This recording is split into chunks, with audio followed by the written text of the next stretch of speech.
Have you ever wondered how Vladimir Putin's lavish lifestyle matches his official salary? Today we're unraveling the world of Vladimir Putin's alleged secret billionaire lifestyle. Have you ever wondered how much money Putin really has? Have you ever wondered how the president of Russia really lives? It's a question that's plagued many, with rumors swirling about opulent palaces, hidden wealth, and a lifestyle fit for a king. And let's not forget about that massive palace he allegedly has on the Black Sea coast. It's got an amphitheater, an underground hockey rink, and a private seaport. But is it really his, and where did all that money come from? We've invested significant time and effort into researching and presenting this story to you, dear viewer. Stick around until the end of this video to uncover the secrets hidden behind the curtain of Putin's alleged fortune. Picture this, a sprawling palace perched on a Black Sea cliff, gazing out at the vast ocean like a king surveying his domain. This isn't some fairy tale castle, though. This, my friends, is Putin's palace. 190,000 square foot behemoth shrouded in rumors and controversy. Now, some Kremlin critics see this palace as a monument to corruption, a symbol of President Putin's alleged shady dealings with Russia's billionaire oligarchs. The whispers say he turned a blind eye to their business practices, as long as they lined his pockets, allegedly, of course. And speaking of lining pockets, this palace is decked out like a billionaire's playground. We're talking private amphitheaters for impromptu concerts, underground hockey rinks for secret slap shots, and even a private seaport for quick getaways on a luxurious yacht. Talk about living the high life. But here's the twist. The Kremlin denies any connection between Putin and this opulent palace. They claim it's just another wealthy businessman's digs. Nothing to see here, folks. Now picture this. Imagine living in a tiny 800 square foot apartment, barely bigger than your average living room. Sounds cozy, right? Well, that's the official residence Vladimir Putin claims on his financial disclosure. But then there's Putin's palace, or this opulent mansion on the Black Sea coast that makes your average castle look like a shed. Experts like Nate Sibley, a guru on Russian corruption, find the contrast fascinating. He says, and I quote, "I'd be shocked if Putin ever steps foot in that palace again." So, what gives? Sibley believes the palace represents a bygone era for Putin. Back in the day, he allegedly used the wealth of oligarchs to fund this extravagant lifestyle, far beyond his government salary. But things have changed. Now Putin seems less reliant on those wealthy benefactors and more focused on surrounding himself with loyalists who share his views. So the palace might be a relic of the past, a symbol of a different kind of power play. Remember those economic sanctions everyone's been throwing at Putin for, well, let's say not being the friendliest neighbor? Experts say they might not actually sting him personally anymore. Why? Because according to some Russia insiders, Putin has cleverly positioned himself above the fray, as one expert puts it. Fancy, huh? But it wasn't always that way. Remember Mikhail Khodorkovsky, Russia's richest dude back in the day? He got snatched off his private jet and thrown in jail for, well, let's say the government wasn't a big fan of his opinions. See, Khodorkovsky wasn't exactly shy about pointing out some irregularities in the way things were run. That got him slapped with some hefty charges, though he always maintained they were just a political hit job. Fast forward a few years and Putin decides to be generous and pardons him.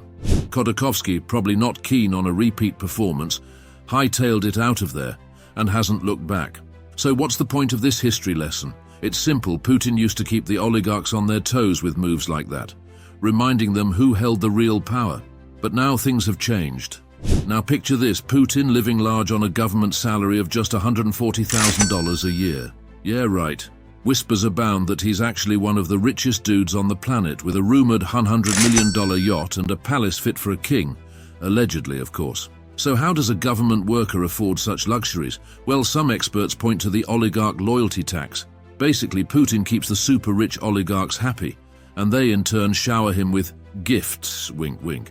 This unspoken agreement ensures everyone stays on the same page, shall we say. Think of it like The Godfather. When Putin asked for something, it's more like a polite suggestion from, well, you know who. The oligarchs wouldn't dare say no. But remember, these are just rumors and suspicions. The Kremlin denies everything, and who are we to argue with them? Remember those oligarchs we mentioned earlier, living it up thanks to Putin's generosity? Well, the tables can turn in a heartbeat, according to experts. Think of it like this.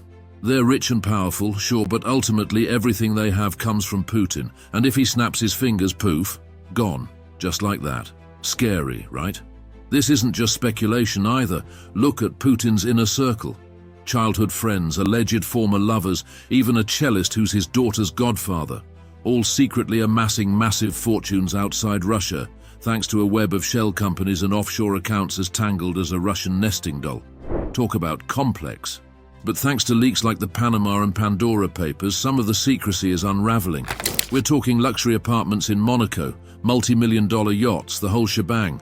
And guess who's connected to some of these assets? People very close to Putin, including a former shop cleaner who supposedly had a thing with him years ago. Now things get even juicier, allegedly, of course. Remember Svetlana, the former shop cleaner allegedly linked to Putin? Turns out their relationship reportedly goes way back, even before he became president, and let's just say her life has done a major 180 since then. Independent Russian media, before they were well banned, reported that Svetlana owns a luxurious apartment in Monaco, a swanky ski resort where Putin himself has been spotted, and even a fancy yacht. Pretty impressive for a former shop cleaner, right? But here's the twist: the exact source of her wealth remains a mystery. It's like following a treasure map with missing pieces.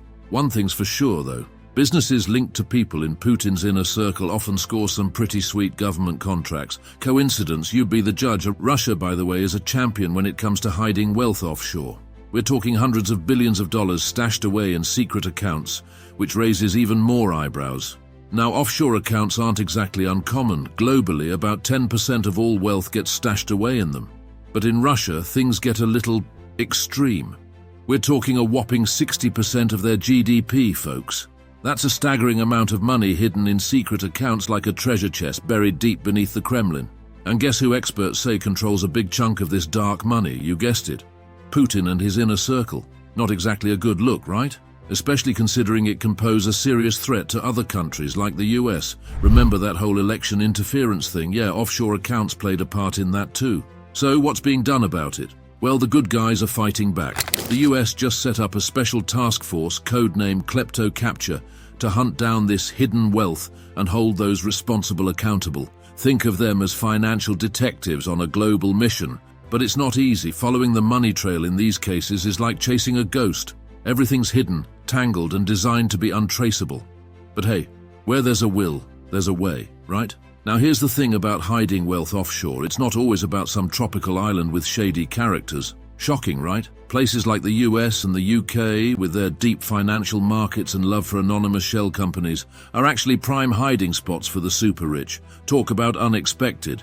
Researchers have even found that setting up a shell company in the US can be done in under an hour for a measly $200, and without revealing the owner's identity.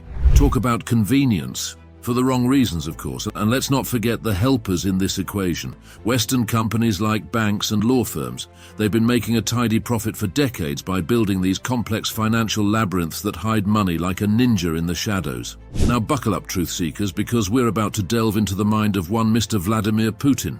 But here's the twist. Is he all about the bling, or is his focus shifting somewhere else entirely? Some Russia experts believe Putin's priorities have changed. He's gone from chasing wealth to, well, chasing something else. Maybe power. Think less oligarch yacht parties, more military muscle and intelligence domination. As Jill Dougherty, former Moscow bureau chief for CNN, puts it, he's surrounded himself with guns, not money people. And let's face it, if making money was his top priority, invading Ukraine wouldn't exactly be on the to-do list, right?